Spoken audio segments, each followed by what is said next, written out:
마음 가다듬고 찬송가 40장 부르시면서 하나님 앞으로 같이 나아갑니다. 찬송가 40장입니다.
여호와께서 집을 세우지 아니하시면 세우는 자의 수고가 헛되며 여호와께서 성을 지키지 아니하시면 하수꾼의 깨어 있으며 헛되도다.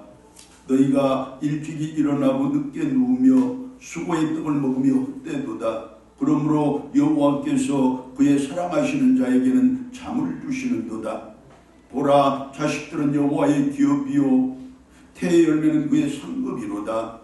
젊은 자의 자식은 장사의 수중의 화살 같으니 이것이 그의 화살통에 가득한 자는 복되도다. 그들이 성문에서 그들의 원수와 담판할 때에 수치를 당하지 아니하리로다. 아멘. 사도신경으로 신앙 고백드립니다. 나는 전능하신 아버지 하나님 천지의 창조주를 믿습니다. 나는 그의 유일하신 아들 우리 주 예수 그리스도를 믿습니다. 그는 성령으로 잉태되어 동정녀 마리아에게서 나으시고 본디오 빌라도에게 고난을 받아 십자가에 못 박혀 죽으시고 장사된 지 사흘 만에 죽은 자 가운데서 다시 살아나셨으며 하늘에 오르시어 전능하신 아버지 하나님 우편에 앉아 계시다가 거기로부터 살아있는 자와 죽은 자를 심판하러 오십니다. 나는 성령을 믿으며 거룩한 공교회와 성도의 교제와 죄를 용서받는 것과 몸의 부활과 영생을 믿습니다. 아멘. 교동문 68번입니다.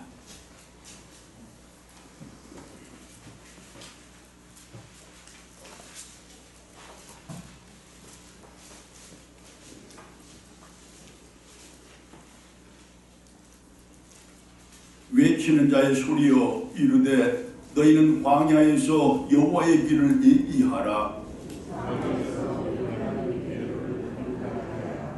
골짜기마다 도두어지며 산마다 언덕마다 낮아지고 고르지 아니한 곳이 평탄하게 되며 여호와의 영광이 나타나고 모든 육체가 그것을 함께 보리라. 말하는 자의 소리여 이르되 외치라. 대답하되 내가 무엇이라 외치리이까 하니 이르되 모든 육체는 풀이요 그의 모든 아름다운 그의 꽃과 같으니 풀은 마르고 꽃은 시듬은 여호와의 기운이 그 위에 불미라. 이 백성은 실로 풀이로다. 풀은 마르고 꽃은 시드나 우리 하나님의 말씀은 영원히 있으리라. 아멘. 찬송가 559장 같이 부릅니다.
김종호 집사님 기도 인도하실 때 우리가 한 마음으로 기도드립니다.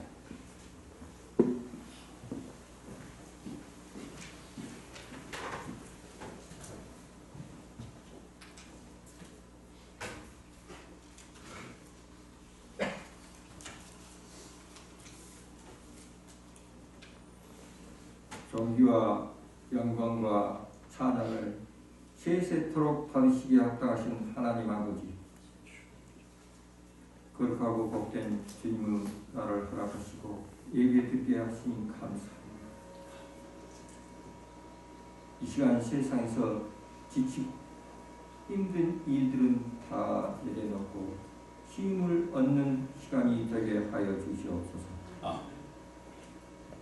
세상에는 없는 또한 맛볼 수 없는 하늘의 평안으로 충만하게 허락하시고 채워주시옵소서. 하나님 아버지, 이 나라와 이 민족을 보살펴 주시옵소서.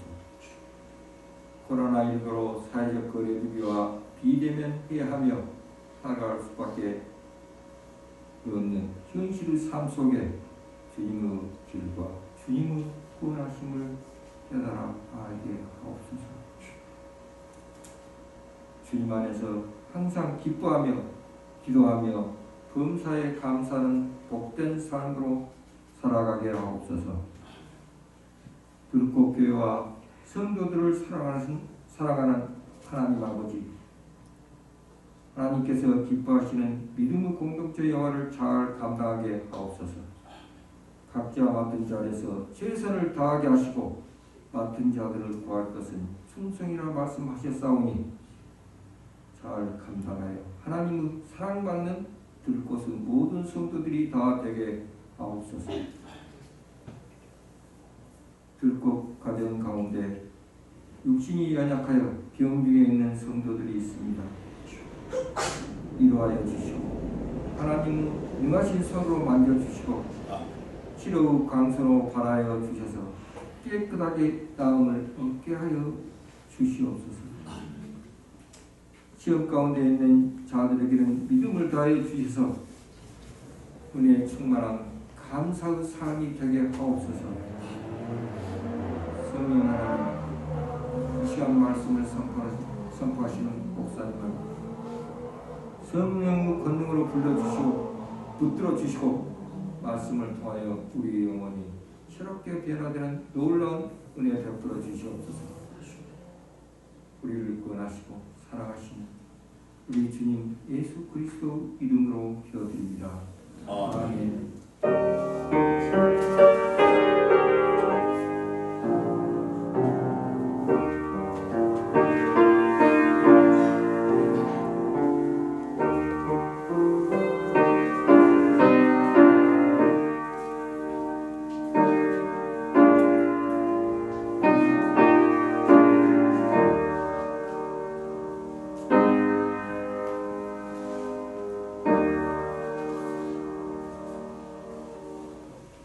하나님의 말씀 시편 128편 1절로 6절의 말씀입니다.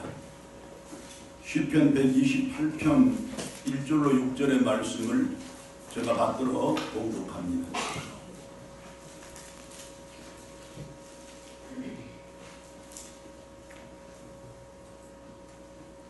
여호와를 경외하며 그의 길을 걷는 자마다 복이 있도다. 내가 내 손이 수고한 대로 먹을 것이라. 내가 복되고 형통하리로다. 내 집 안방에 있는 내 아내는 결실한 포도나무 같으며 내 식탁에 둘러 앉은 자식들은 어린 감람나무 같으리로다. 여호와를 경외하는 자는 이같이 복을 얻으리로다. 여호와께서 시온에서 내게 복을 주실지어다. 너는 평생에 예루살렘의 보영을 보며 내 자식의 자식을 볼지어다. 이스라엘에게 평강이 있을지로다. 아멘. 이 시간에 우리 김재능 청년 신송은 학생이 하나님께 찬양으로 영광 돌립니다.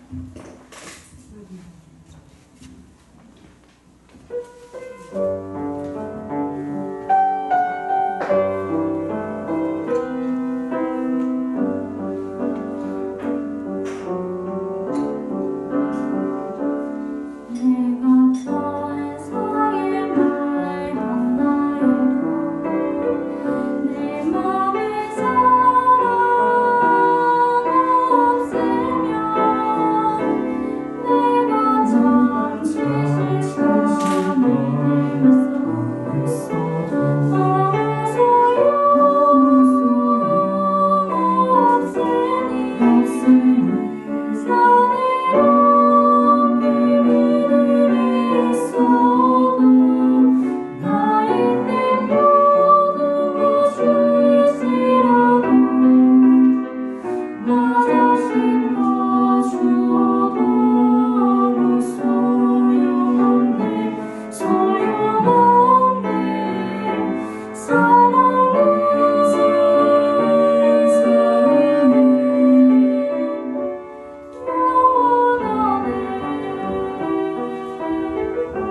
매년 5월 마지막 주일이 되면 반복되는 말씀이기는 하지만 선생님께서 강조하시는 말씀에 밑줄을 긋는다는 그런 마음으로 다시 듣기 바랍니다. 그리고 늘 주님 안에서는 새로운 피조물로 거듭나는 우리들이므로 같은 말씀일지라도 하나님이 새로운 은혜로 채워주실 줄로 믿습니다. 가정은 인간의 행복을 위한 하나님의 가장 위대한 계획이고 가족은 그 행복을 담보하고 보증하기 위한 하나님의 놀라운 선물이라는 사실을 우리들 모두가 다 잘 알고 있습니다. 다만 하나님의 그 위대한 계획 가운데서 살아가면서도 또한 하나님의 그 놀라운 선물을 이미 받았음에도 불구하고 그러나 아직도 완전한 행복에 이르지 못하고 여전히 불행한 삶을 살아가는 사람들이 많다는 것입니다. 그러면 그처럼 완전한 행복에 이르지 못하는 이유가 있을 것인데 그것이 무엇이고 여전히 불행한 삶을 살아야 하는 원인이 있을 것인데 그것은 어떤 것입니까? 그에 대한 대답은 아주 분명합니다. 가족들 서로에 대한 기대와 소망이 하나님의 뜻에 어긋났기 때문입니다. 결국 가족들 서로에 대한 기대와 소망을 하나님의 뜻에다 맞추기만 하면 언제라도 완전한 행복을 누릴 수 있는 우리들이라는 그 뜻입니다. 먼저 부모의 자녀들에 대한 기대와 소망이 그들의 출세나 성공이 아니라 그들의 진정한 행복이 되어야 합니다. 내 아들, 딸들에게 비상한 머리보다는 따뜻한 가슴을 달라고 하나님께 기도하고 머리로 세상을 승부하는 저들이 아니라 가슴으로 인생을 승부하는 내 자식들이 되게 해달라고 기도하는 부모들이 되어야 한다는 말씀입니다. 그들에게 혼자만의 1등보다는 더불어가는 2등이 훨씬 더 좋은 일이라고 당당하게 말할 수 있고 뛰어난 기회주의자들과 경쟁 기술자들이 아니라 훌륭한 박애주의자들과 평화기술자들이 되어야 한다고 떳떳하게 가르칠 수 있는 부모들이 되어야 한다는 말씀입니다. 다음은 자녀들의 부모에 대한 기대와 소망이 그분들의 경제적인 능력이나 사회적인 영향력이 아니라 그분들의 존재 그 자체가 되어야 한다는 것입니다. 세상적인 능력과 인간적인 영향력이 작은 부모일수록 세상 속에서 흘리는 땀의 양은 훨씬 더 많다는 그 사실을 또한 인생 가운데 흘리는 눈물의 양도 훨씬 더 많다는 그 사실을 분명하게 깨닫고 확실하게 인식하는 자녀들이 되어야 한다는 말씀입니다. 그처럼 그분들의 세상적인 능력과 인간적인 자질과는 상관이 없이 그분들의 존재 그 자체를 존중하고 존경하며 감사하며 자랑스러워할 줄 아는 자식들이 되어야 한다는 말씀입니다. 또 한 가지 있는 바 부부가 함께 그리는 행복한 가정의 모습이 세상적인 욕심을 충족시키는 그 가정이 아니라 하나님의 기대를 이루어드리는 그 가정이 되어야 한다는 것입니다. 사람들은 흔히 울타리가 높고 튼튼해야만이 내 가정의 행복이 지켜질 것이라고 생각을 합니다. 그래서 세상에서 가장 높다는 권력으로 또한 가장 튼튼하다는 돈으로 내 가정의 울타리를 삼고자 힘을 쓰고 애를 씁니다. 아니 그처럼 그 울타리를 만드는 데다 아예 인생과 삶의 전부를 바치고 가정의 총력을 투자합니다. 그러나 불사 그 결과는 항상 정반대로 나타납니다. 권력과 돈의 크기에 반비례하는 행복의 특이한 속성 때문 아니겠습니까? 결국 가정의 울타리를 허물어야 한다는 말씀입니다. 내 가족들의 가슴을 열고 내 가정의 대문을 열어야만 비로소 행복할 수 있다는 그런 뜻입니다. 그리고 그것이 바로 하나님의 행복의 방법이며 그분의 우리들의 가정을 향한 기대라는 교훈입니다. 5월은 가정의 달입니다. 그리고 어느덧 그 5월이 이렇게 갑니다. 5월은 보내지만 5월의 그 깊은 뜻과 의미만큼은 가슴에 더욱 깊이 새기는 성도들 되어야 할 줄로 압니다. 자녀들에 대한 부모의 소망을, 부모에 대한 자녀들의 기대를, 그리고 부부가 함께 그리는 행복한 가정의 모습을 하나님의 뜻에 완전히 일치시키는 우리들 되어야 한다는 말씀입니다. 비로소 행복한 가정을 이루고 그 행복을 완성시켜가는 성도들이 될 것입니다. 오늘의 본문의 말씀인데 그 중에 1절로 4절이 이렇습니다. 여호와를 경외하며 그 길을 걷는 자마다 복이 있도다. 내가 내 손이 수고한 대로 먹을 것이라. 내가 복되고 형통하리로다. 내 집 안방에 있는 내 아내는 결실한 포도나무 같으며 내 식탁에 둘러앉은 자식들은 어린 감람나무 같으리로다. 여호와를 경외하는 자는 이같이 복을 얻으리로다. 할렐루야. 여러분 모두의 복이 되고 천국의 은혜가 되기를 간절한 마음으로 축원합니다.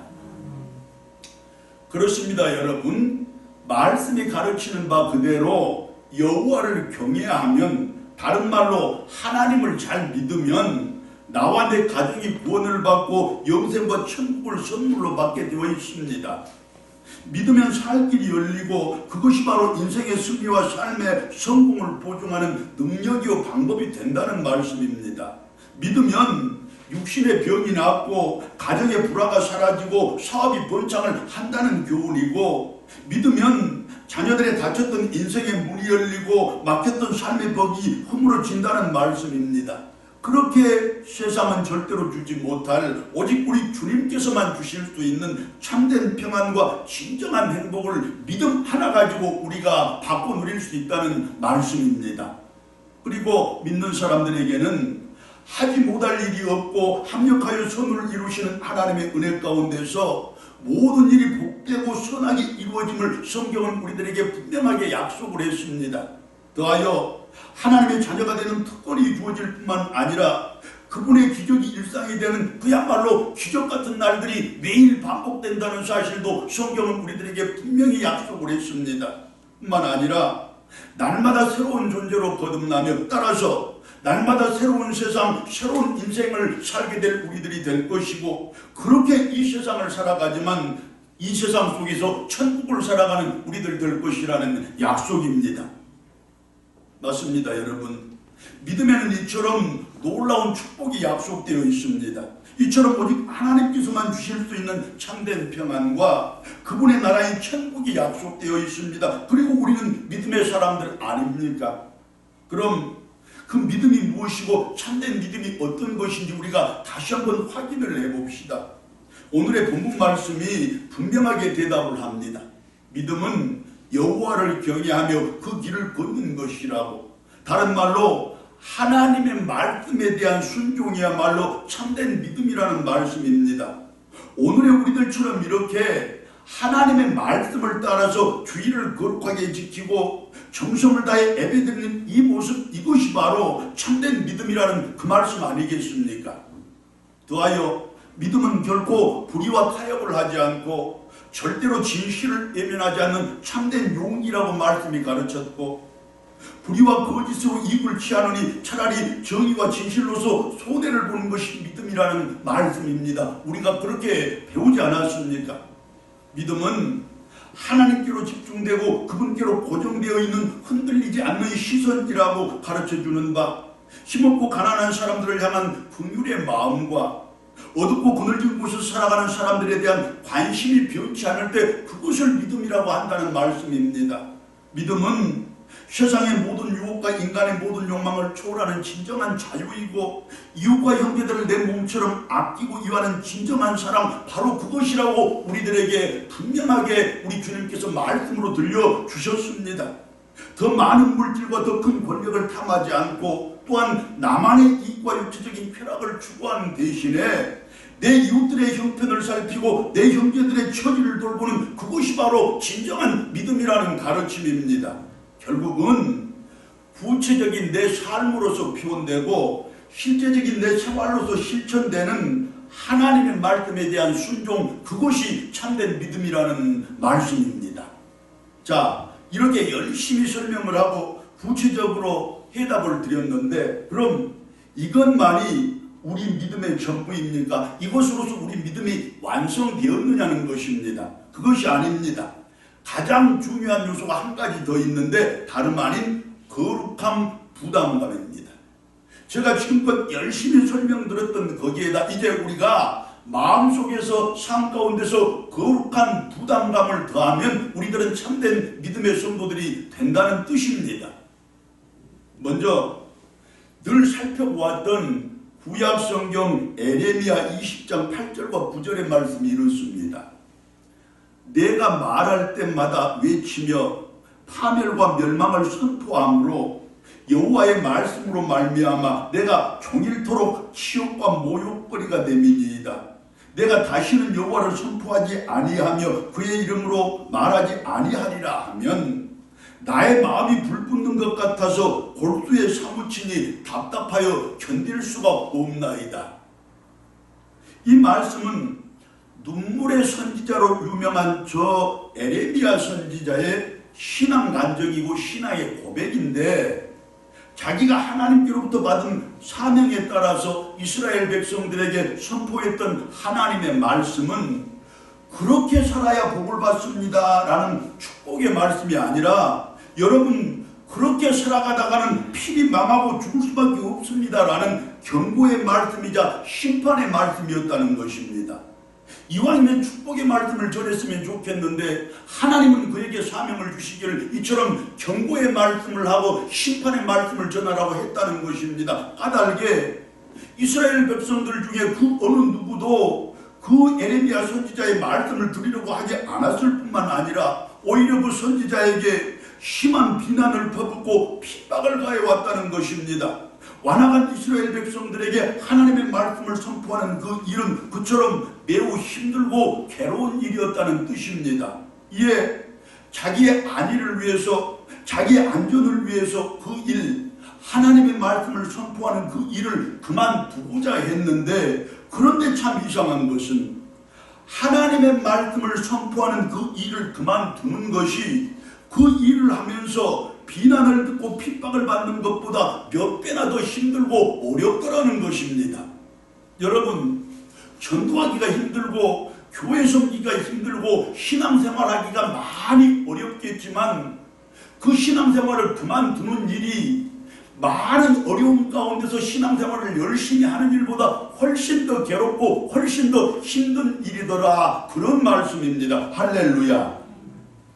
어떤 고통과 고난을 감수하고서라도, 무슨 비난과 핍박을 견디고서라도, 또한 아무리 큰 손해와 불이익을 내가 당할지라도, 그러나 그 일을 하지 않으면 안 된다는, 그 일만큼은 반드시 해야 된다는 거룩한 부담감이 자기의 가슴 속에서 불릴 듯이 일어나서 도저히 견딜 수가 없었다는 뜻 아니겠습니까? 즉 하나님의 말씀을 다시 선포하지 않으면 자기가 먼저 그 불에 타 죽을 것 같았다는 것입니다. 결국 백성들이 던지는 돌에 맞아 죽겠다는 그 각오로 백성들이 던지는 그 돌에 맞아 죽는 한이 있더라도 다시 하나님의 말씀을 선포할 수밖에 없었다는 에레미야 선지자의 고백입니다. 여러분, 그렇습니다. 우리의 신앙이라는 것이 원래 힘들고 많은 부담을 우리에게 부여합니다. 그러나 그 신앙 그냥 한번 그만두어 보십시오. 그 부담을 감당하는 것보다, 그 괴로움을 이겨내는 것보다 훨씬 더 큰 부담이 닥칠 것이고 훨씬 더 많은 어려움과 괴로움이 우리에게 닥칠 수밖에 없습니다. 그것이 신앙의 원리입니다. 다음은 신약성경 고린도전서 9장 16절로 18절의 말씀이 이렇습니다. 내가 복음을 전할지라도 자랑할 것이 없으면 내가 부득불할 일임이라. 부득불에 대해서는 우리가 수요 성경 공부 시간에 잘 배웠습니다. 만일 복음을 전하지 아니하면 내게 화가 있을 것이로다. 내가 내 자유로 이것을 행하면 상을 얻으려니와 내가 자유로 아니한다 할지라도 나는 사명을 받았노라. 그런즉 내 상이 무엇이냐? 내가 복음을 전할 때 값 없이 전하고 복음으로 말미암아 내게 있는 권리를 다 쓰지 아니하는 이것이로다. 말씀의 뜻이 조금 어렵습니다. 성경 역사상 최고의 전도자였던 바울의 고백인데 풀어보면 이렇습니다. 비록 복음 전도자로서 그 이름이 널리 알려져 있던 바울 자신이지만, 그러나 복음을 전하는 그 일은 자기가 자발적으로 행한 일이 아니라 하나님께서 자기를 택하여 자기에게 특별히 맡긴 거룩한 사명이자 임무였다는 것입니다. 자기로서는 선택의 여지가 전혀 없는 일이었다는 말씀입니다.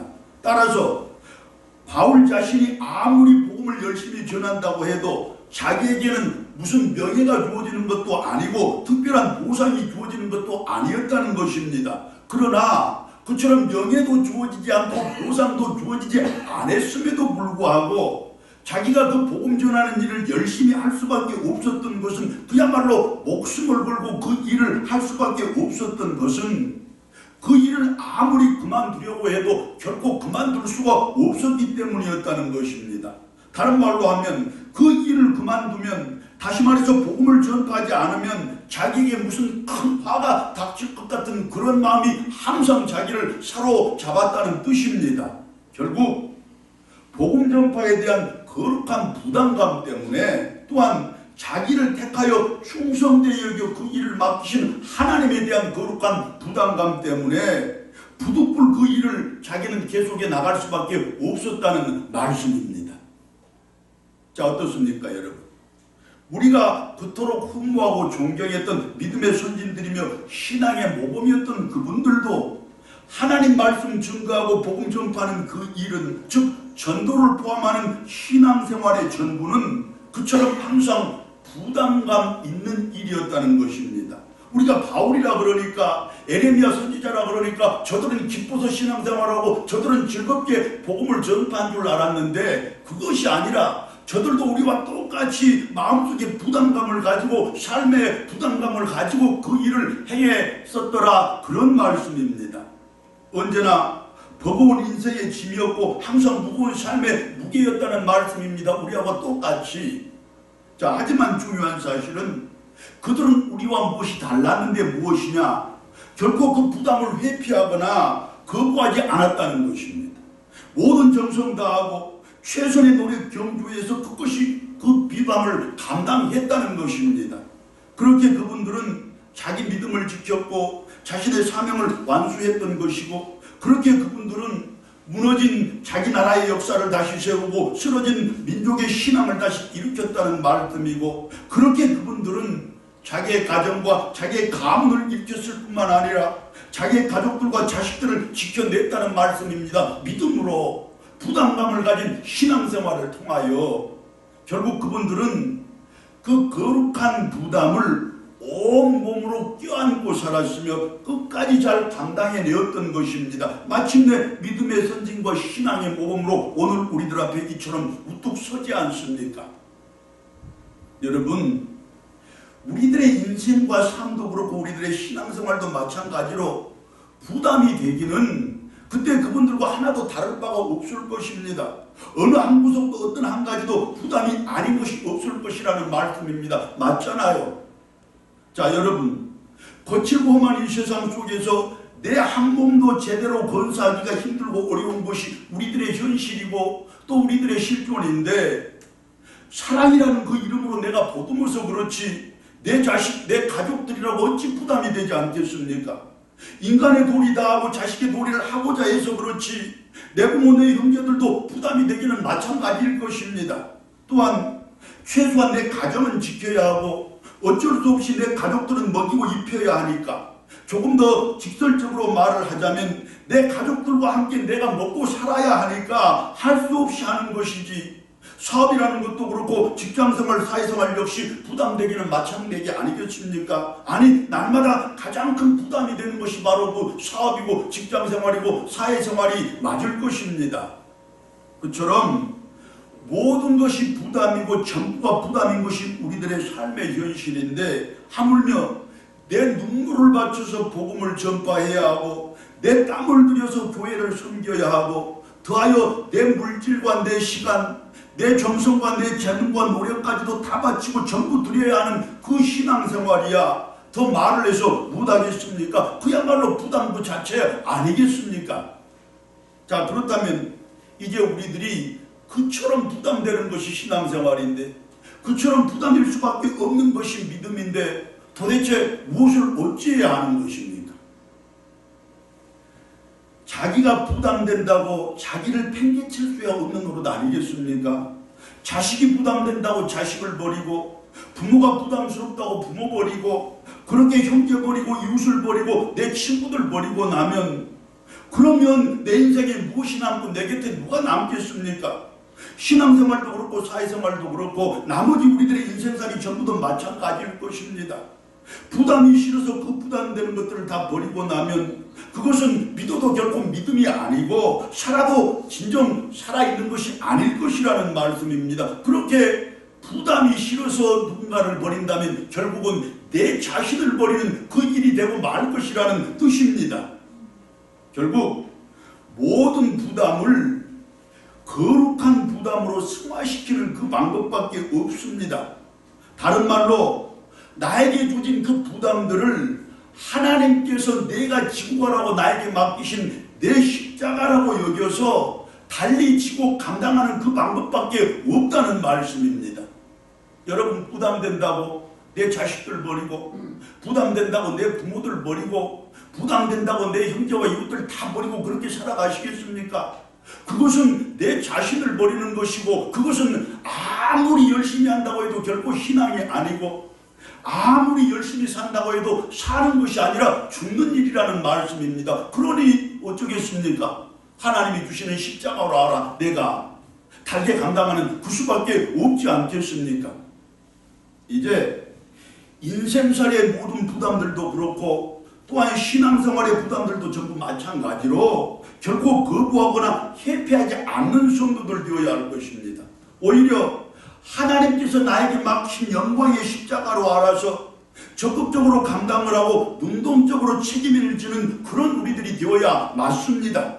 그렇게 모든 부담을 거룩한 부담으로 승화시켜서 마침내 내 믿음을 완성시키되, 그렇게 먼저는 내 가정에서 그리고 내 모든 삶의 자리에서 하나님의 놀라운 은혜와 기적을 날마다 경험하고 일마다 체험하는 그 복이 우리 모두에게 있기를 진심으로 축원합니다. 우리가 그렇게 살아갈 때 하나님이 우리에게 복을 주시고 하나님이 우리에게 은혜를 베푸실 것인데, 그 복과 은혜가 무엇이냐? 육신의 병이 나을 것이고 그 불편함이 회복되어 건강의 축복이 무엇인지를 비로소 알게 될 것입니다. 불화가 변하여 화목이 되고 다툼이 변하여 사랑이 되게 하셔서 행복한 가정이 무엇이며 그것의 소중함이 어떤 것인지를 가슴 절절하게 깨닫게 해주실 것입니다. 어디 그것뿐이겠습니까? 하는 일마다 복되게 하실 것이고, 가는 곳마다 복된 곳이 되게 하실 것이고, 만나는 사람마다 복된 사람들 되게 하실 것입니다. 더하여 내 드리는 기도가 전부 이루어질 것이고, 특별히 내 자녀들을 위한 기도가 속히 이루어져서 그들의 닫혔던 인생의 문이 활짝 열리고 그들의 막혔던 삶의 벽이 완전히 허물어지는 그 모습을 우리가 내 눈으로 똑똑히 보게 될 것입니다. 그처럼 시온의 대로처럼 물된 동산같이 잘 되고 잘 사는 내 자식들의 인생과 삶을 보면서 마음껏 기뻐하고 마음껏 감사하며 살아가면 그 놀라운 은총이 우리 가운데 임하게 될 것입니다. 할렐루야. 그리고 한 가지가 더 있는데, 내 가슴과 내 삶 속에서 인생살이의 부담과 신앙생활의 부담이 주는 모든 어려움과 그 괴로움보다 몇 배나 더 큰 기쁨과 감사가 때마다 일마다 샘솟게 해주실 것이고, 그렇게 세상은 절대로 줄 수 없는 평안과 천국을 날마다 누리며 살아가는 우리들 되게 해 주실 것입니다.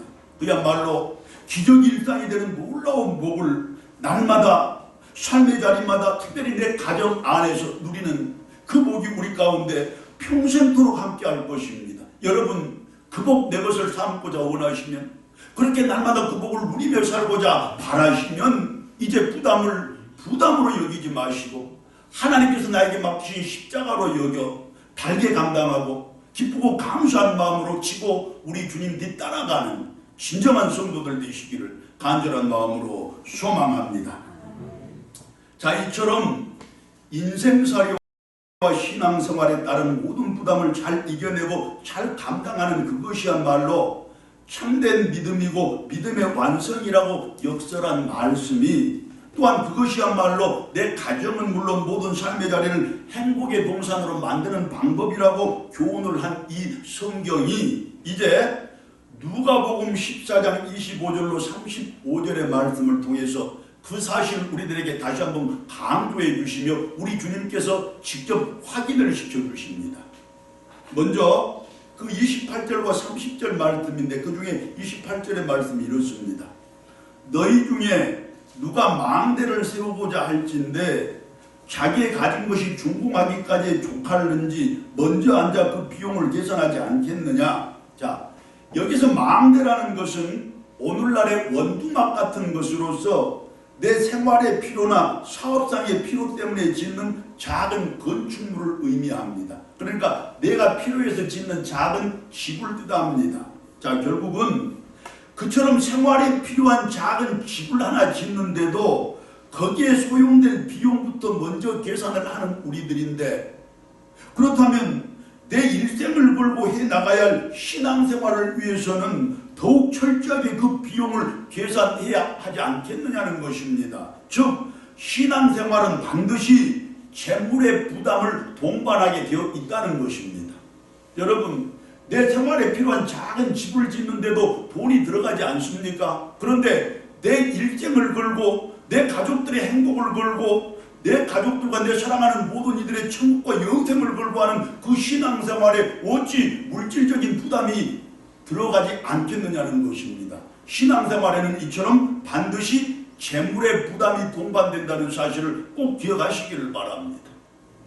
다음은 그 31절과 32절의 말씀인데 그 중에 31절입니다. 어떤 임금이 다른 임금과 싸우러 갈 때 먼저 앉아 1만 명으로 저 2만 명을 거느리고 오는 자를 대적할 수 있을까 헤아리지 않겠느냐. 자, 전쟁의 승리라는 것은 단순하게 창과 칼의 부딪힘만으로 얻을 수 있는 것이 아니라는 것입니다. 상대방의 병력을 더 자세하게 헤아리는 등의 철저한 사전 준비가 있어야 전쟁에 승리할 수 있다는 말씀입니다. 결국 이 세상 속에서의 더 많은 땅을 차지하기 위해서도 그처럼 피를 흘리는 전쟁을 하고 또한 그 전쟁에 승리하기 위해서 그렇게 철저하게 준비를 하는데, 그렇다면 천국을 차지하기 위한 신앙생활에서는 더 큰 전쟁과 더 많은 피 흘림이 필요하지 않겠느냐는 물음인데, 다른 말로 하면 신앙생활이라는 것은 반드시 자기 희생이 필요하고 반드시 그것을 요구한다는 말씀입니다. 여러분, 우리가 세상 속에서 땅을 차지하기 위해서도 전쟁을 치르고 내 피를 흘리는데 하물며 세상의 땅이 아니라 영원한 복락을 누릴 천국의 땅을 차지하기 위해서는 더 많은 희생이 필요하지 않겠느냐, 그런 뜻입니다. 더 철저하게 준비를 해야 되지 않겠느냐, 그런 뜻입니다. 그래서 신앙생활에는 반드시 내 자기 희생이 필요하고 내 자기 희생을 요구한다는 말씀입니다. 첫 번째는 물질의 부담을 요구하는 것이고, 두 번째는 내 희생을 요구하는 것이 신앙생활이라는 말씀입니다.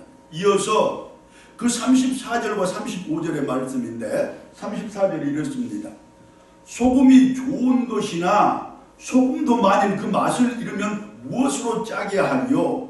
한마디로 신앙생활이 좋은 것이기는 하나 우리가 재물의 부담을 동반하지 않고 자기 희생을 감당하지 않고 신앙생활을 하려고 하면 그것은 성도다운 성도도 되지 못할 뿐더러 참되고 올바른 신앙생활이 애초에 불가능하다는 말씀입니다.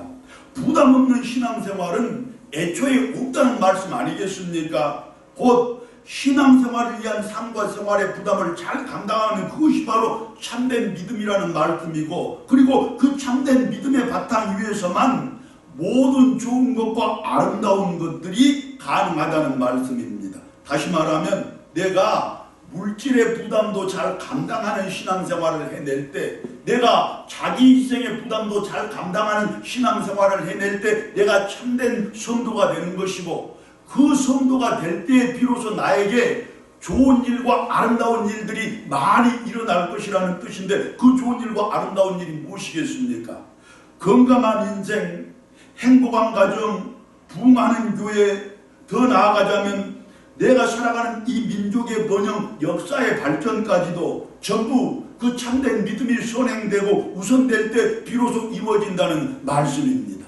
여러분, 100번을 바꿔보고 1000번을 또 살펴보아도 우리가 거룩한 부담감을 잘 감당하는 신앙생활을 해나갈 때 행복한 가정을 만들 수 있고 자녀들의 형통함을 줄 수 있고 내가 이 민족과 우리나라의 역사에 기여할 수 있으며 우리 교회를 크게 부흥시켜 하나님께 영광 돌리는 그 귀한 복을 누리게 된다. 그런 말씀입니다. 그 밖에 모든 좋은 것들, 모든 아름다운 것들이 그 참된 신앙생활로부터 나에게 주어진다는 뜻 아니겠습니까? 보십시오 여러분, 우리들이 세상살이 그 자체가 바로 땀과 눈물이고 내 인생살이의 그 전부가 감당하기 버거운 부담입니다. 하물며 내 재물과 내 희생을 요구하는 신앙생활이야 더 말을 해서 못하겠습니까? 하지만 여러분, 우리가 감당해야 될 그 신앙생활의 부담 속에는, 즉 내 신앙생활에 따르는 부담 속에는 하나님의 놀라운 은혜와 기적의 약속이 깃들어 있음을 우리가 기억해야 합니다.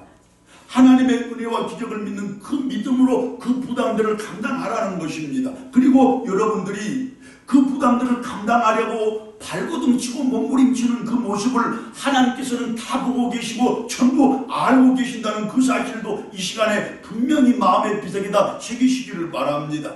내 재물 바치고 희생을 드리는 등의 내 삶과 생활의 모든 부담을 기꺼이 감당하는 그 믿음으로 가장 성도다운 성도들이 되시고 가장 올바른 신앙생활을 하시는 여러분들이 되시라는 말씀입니다. 하나님이 다 보고 계시고 전부 알고 계셔 보상을 해주실 것인데, 날마다 새로운 날이 열리는 여러분들의 인생이 될 것이고, 따라서 일마다 새로운 축복의 열매를 거두고 날마다 더 밝은 인생을 살고 더하여 더 풍성한 축복을 누리는 자녀들을 보면서 그대로 이 땅을 천국으로 살아가는 그 복이 있을 것입니다. 그렇게 가정의 행복과 사업의 번영과 교회의 부흥을 이루어가는 여러분 될 것이고, 그렇게 마음껏 행복하고 눈물나게 행복한 날들을 엮어가시는 그 귀한 복이 여러분들의 평생에 함께할 것입니다. 할렐루야, 할렐루야. 기도드리겠습니다. 하나님, 그냥 아무 부담 없이 하는 것이 신앙생활인 줄 알았는데 내 인생과 삶이 그렇듯이 우리 신앙생활 역시 많은 부담을 요구하는 것임을 비로소 깨닫게 되었습니다. 하지만 그 부담이 그저 내 인생에 짐을 무겁게 하고 내 삶에 무게를 더해주는 부담이 아니고 하나님의 기적이 약속된 부담이요 하나님의 은혜와 복이 약속된 부담임을 우리들이 다시 한번 확인을 했습니다. 물질의 부담, 내 희생의 부담, 또 다른 거룩한 부담들이 우리에게 주어질 때 그것을 하나님이 나에게 주신 십자가로 여겨 잘 감당하는 참된 성도들 되어 하나님의 약속 그대로 건강한 인생 살고 행복한 가정 이루며 번영하는 사업을 이루어 가시되 자녀들의 인생 열리고 삶이 풀려 잘되고 잘 사는 모습을 기쁘고 감사한 마음으로 평생의 모든 날들 동안 바라보는 그 복도 누리게 하여 주시옵소서. 섬기는 교회가 크게 부흥을 이루어 훗날에 하나님 앞에 섰을 때 큰 상급을 예약하는 그 은혜도 누리게 하여 주시옵소서. 그 모든 복들이 전부 우리 들고 성도들의 것이 될 줄 믿사옵고 우리 주님 예수 그리스도의 이름으로 기도드리옵나이다. 아멘.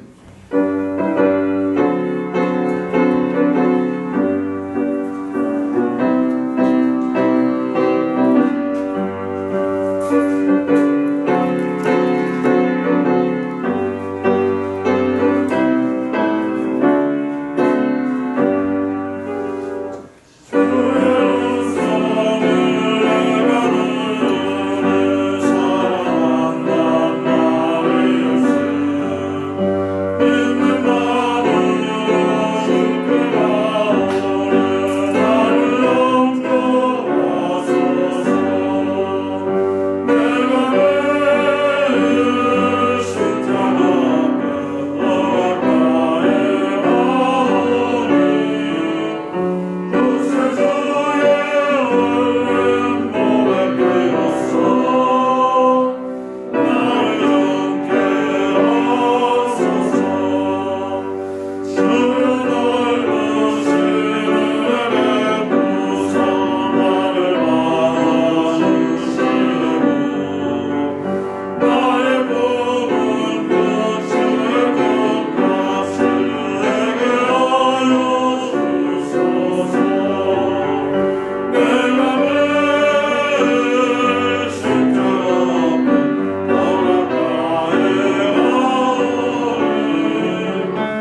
신앙의 힘을 물리치고 하나님께 진정 귀한 것 드리겠다는 저희들의 정성과 저희들의 믿음이 온통 담겨 있음을 하나님 잘 아실 줄 믿습니다. 이제 더 많은 부담을 감당할 수 있는 믿음의 체력을 허락하여 주시되 합당하게 더 많은 복과 은혜도 저희들에게 풍성하게 부어 주시옵소서. 하나님, 땀 흘려 하나님 일 하겠습니다. 눈물 흘려 하나님의 교회 섬기겠습니다. 그 밖에도 하나님 주신 모든 거룩한 부담들 내 십자가로 여겨 잘 지고 주님의 길을 잘 따르는 참된 믿음의 성도들 다 되겠습니다. 하나님, 우리들의 이 다짐과 각오를 신앙의 고백으로 받아주시고 우리에게 필요한 것, 우리에게 부족한 것 더 풍성하게 채워주시고 더해주시사 세상 것 때문에 부족하고 적은 것 때문에 삶의 불편함 없게 하시고 생활에 어려움 당하지 않는 우리 모든 성도들 되게 하여 주시옵소서. 하나님, 특별히 저희들 신앙생활의 모든 부담 잘 감당하고 나아가겠으니 하나님, 저희 가정을 행복으로 가꿔주시고 우리 교회의 부흥으로 이끌어 주시되 사랑하는 우리 자녀들의 인생 열리고 삶이 풀리는 그 귀한 복 허락하여 주시고 저들 때문에 우리의 삶이 우리의 인생이 날마다 더 기쁨과 감사로 차고 넘치는 그 은혜 더하여 주시옵소서. 어디 그뿐이겠습니까?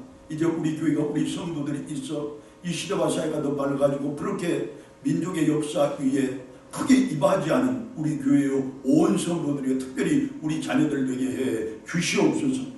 하나님, 이 시간 간절히 바라옵나니 우리 성도들 가운데 육신의 고통 당하는 성도들이 싸운즉 이병 저병 모든 질병 다 고치시는 우리 주님의 손길이 특별히 저들에게 임하게 도와주시고 모든 불편함을 전부 회복시키고 완전히 치유하는 주님의 놀라운 역사가 저들 모두의 경험이요 삶에 체험되도록 은혜 베풀어 주시옵소서. 하나님, 특별히 사랑하는 우리 부모님들, 연로하신 우리 성도님들, 하나님, 저들을 은혜 가운데서 품어주셔서 육신 때문에 불편함 당하지 않게 하시고 삶에 어려움 없게 하시고 생활에 불편함 없도록 도와주시고 인도하여 주시고 지켜 주시옵소서. 사랑하는 우리 자녀들 세상 어디에 있어서 무슨 일을 할지라도 다 하나님의 영광을 크게 드러내는 귀한 복 누리게 하시고 특별히 부문에 있는 우리 자녀들 안전함으로 지켜주시고 객지에 있는 우리 자녀들 늘 그 삶의 자리에서 하나님을 새롭게 배우는 놀라운 은총 더하여 주시옵소서. 하나님, 시대가 어렵다고 합니다. 사회가 어지럽습니다. 하지만 그 가운데서 하나님이 우리를 특별히 지켜주시고 인도해 주심 감사합니다. 이 어려운 시기에 우리가 모범되게 하시고 우리가 앞장서 이 어둠의 그늘을 속히 걷어내는데 힘써 기도할 수 있는 귀한 복 있게 하여 주시옵소서. 오늘도 우리 예배가 하나님께 영광 돌리고 우리 교회가 하나님께 기쁨 되도록 많은 당신 일꾼들이 여러 가지 모양으로 헌신하며 기도해 주시니 저들에게 생활의 복, 삶의 은혜 갑절로 7배로 더해 주시옵소서. 아니지 않는 것들까지도 다 채우실 하나님 찬양하옵고 우리 주님 예수 그리스도의 이름으로 감사기도 드리옵나이다. 아멘.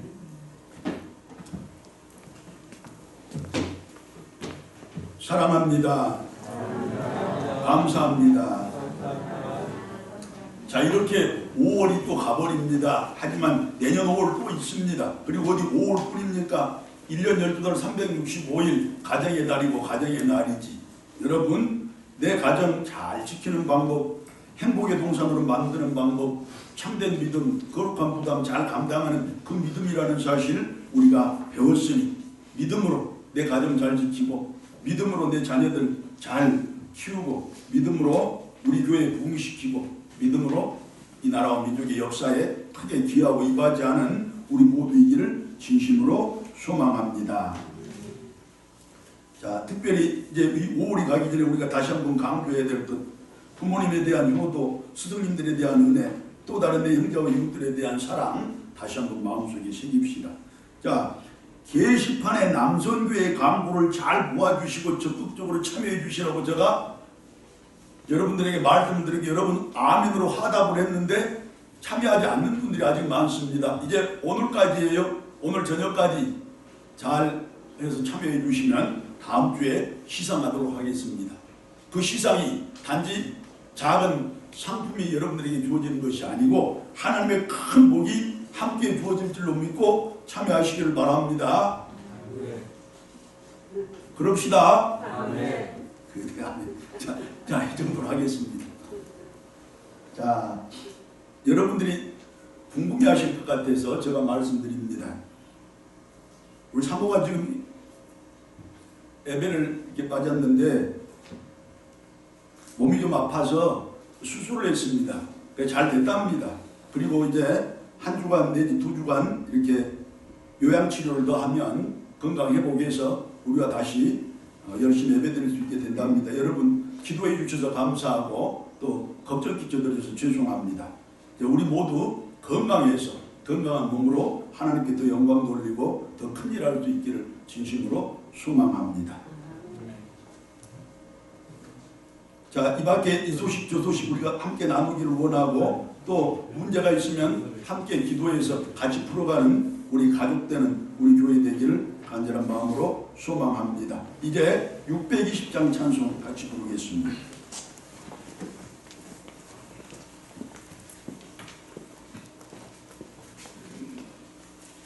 아멘.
주님 예수 그리스도의 은혜와 하나님 아버지의 크고 놀라우신 사랑과 성령님의 인도하심과 교통하심이 거룩한 부담 잘 감당하는 그곳으로 참된 성도되되 그 참된 믿음으로 내 가정 잘 지키고 내 교회 부흥시키며 자기들의 인생 뻔히 열어주고 더하여 이 나라와 민족의 역사에 크게 이바지하고 기여하기를 소망하고 다짐하는 모든 믿음의 백성들과 그 가정들과 특별히 자녀들 나아가는 길에 이 나라와 민족의 역사 위에 복음 전도자들과 저들의 사역의 현장 가운데 거룩한 날 거룩한 예배를 드리는 모든 교회들을 위해 이제부터 영원토록 함께하옵기를 간절히 축원하옵나이다.